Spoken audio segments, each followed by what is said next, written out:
ছোট বাচ্চাদেরকে মসজিদে আনা যাবে কি না, বাচ্চারা যদি দুষ্টামি করে সেক্ষেত্রে কি করণীয়?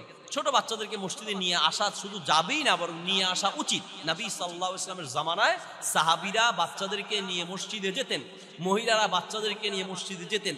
নবী সাল্লাল্লাহু আলাইহি ওয়াসাল্লাম একদিন নামাজ পড়ালেন, একটু তাড়াতাড়ি করে শেষ করলেন। সালাত শেষ করার পরে বললেন যে আমি চেয়েছি নামাজ সালাত আরো লম্বা করতে, কিন্তু আমি সংক্ষিপ্ত করলাম। মহিলারা বাচ্চাদেরকে নিয়ে এসেছে, সেই বাচ্চাদের কান্নার আওয়াজ আমার কানে ঢুকেছে। বাচ্চাদের কান্নার আওয়াজ কানে প্রবেশ করার কারণে তিনি নামাজ সংক্ষিপ্ত করেছেন, তারপরে বাচ্চাদেরকে মসজিদে আনতে নিষেধ করেন নাই। সুবহানাল্লাহ।